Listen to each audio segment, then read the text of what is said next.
Kodak কোম্পানিকে মনে আছে? 1998 সালে কোডাক কোম্পানিতে প্রায় 1,70,000 কর্মচারী কাজ করতেন এবং বিশ্বের ছবি তোলার প্রায় 85%ই কোডাক ক্যামেরা তোলা হতো।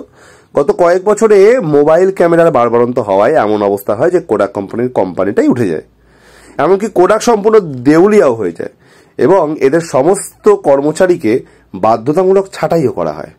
ওই একই সময় আরও কতগুলি বিখ্যাত কোম্পানি তাদের ঝাপ পাকাপাকি বন্ধ করতে বাধ্য হয়, যেমন HMT ঘড়ির কোম্পানি, বাজাজের স্কুটার, তারপরে ডায়নোলার TV, Murphy radio, Nokia mobile, Rajdoot bike, Ambassador গাড়ি। এই ওপরের কোম্পানিগুলোর মধ্যে কারোরই কোয়ালিটি খারাপ ছিল না, সেই সময় বেস্ট ছিল ইনফ্যাক্ট। তবু এই কোম্পানিগুলো উঠে গেল কেন জানেন? কারণ এরা সময়ের সাথে নিজেকে বদলাতে পারেনি।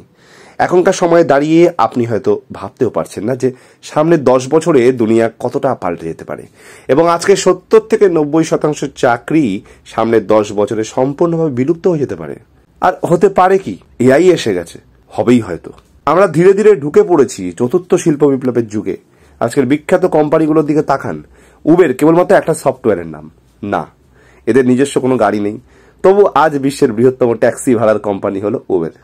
এয়ারবিএনবি আজকে দুনিয়ার সব থেকে বড় হোটেল কোম্পানি, কিন্তু মজার ব্যাপার হলো পৃথিবীতে একটি হোটেলের মালিকানাও তাদের নেই।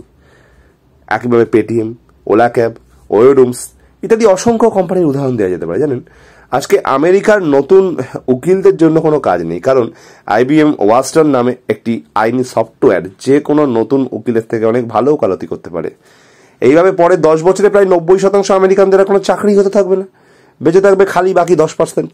এই 10% হবে কোনো বিশেষজ্ঞ। নতুন ডাক্তারদেরও চাকরি যেতে বসেছে। ওয়াটসন নামে সফটওয়্যার মানুষের থেকেও 4 গুণ নিখুঁতভাবে ক্যান্সার, অন্যান্য রোগ শনাক্ত করতে পারছে।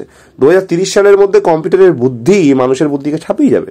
সামনের 20 বছরে আজকের 90% গাড়ি আর রাস্তায় দেখা যাবে না।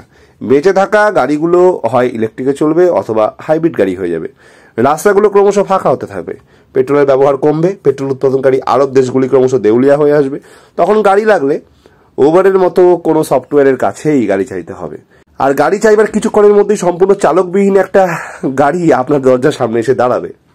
আমি কোনো কল্পবিজ্ঞানের কথা বলছি না, আপনারা তো বুঝতে পারছেন, ফিল করছেন এই জগৎটায় আমরা চলে এসেছি না, দেখতে পাচ্ছেন চারিদিকে।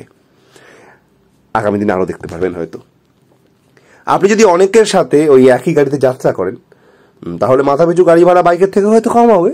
গাড়িগুলো চালকবিহীন হওয়ার ফলে 99% দুর্ঘটনা কমে যাবে এবং সেই কারণেই গাড়ি বিমা বন্ধ হয়ে যাবে, গাড়ি বিমার কোম্পানিগুলো উঠে যাবে, গাড়ি চালানোর মতো কাজগুলো আর পৃথিবীতে বেঁচে থাকবে না। 90% গাড়ি যখন রাস্তা থেকে উধাও হয়ে যাবে তখন ট্রাফিক পুলিশ, পার্কিংয়ের কর্মী কোনো প্রয়োজন থাকবে না, ড্রাইভারের দরকার পড়বে না। ভেবে দেখুন, আজ থেকে 10 বছর আগেও রাস্তার মোড়ে মোড়ে কিন্তু STD বুথ ছিল। তখনকার দিনে যদি আমি এই কথাটা বলতাম যে এগুলো উঠে যাবে, তাহলে কিন্তু লোক আমাকে পেটাতো, নির্ঘাত পেটাতো বা পাগল ভাবতো। এটা তো হয়েছে।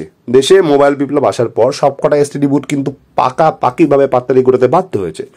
যেগুলো টিকে রইলো তারা মোবাইল রিচার্জের দোকানে পরিণত হলো। এরপর এলো মোবাইল রিচার্জে অনলাইন বিপ্লব। ঘরে বসে অনলাইনে লোক নিজের মোবাইলে নিজে রিচার্জ করতে শুরু করলো। এই রিচার্জের দোকানগুলোকে তখন আবার বদলাতে হলো। হ্যাঁ, এরা এখন ওই কেবল মোবাইল ফোন কেনা বেচা এবং সারাইয়ের দোকান হয়ে গেছে। খুব শীঘ্রই আবার এটাও বদলে যাবে, কারণ আমাজন ফ্লিপকার্ট থেকে সরাসরি মোবাইল বিক্রি হচ্ছে, দোকানে বিক্রি হয়ে পরে বন্ধ হয়ে যাবে। টাকার সংজ্ঞাও পাল্টেছে। একসময় নগদ টাকা আজকের যুগে প্লাস্টিক টাকায় পরিণত হয়েছে। ক্রেডিট কার্ড, ডেবিট কার্ডের যুগ ছিল কদিন আগেও, এখন সেটাও বদলে গিয়েছে। মোবাইল ওয়ালেটের যুগ, পেটিএমের রমরমা বাজার, মোবাইলের এক টিপে টাকা এপার ওপার।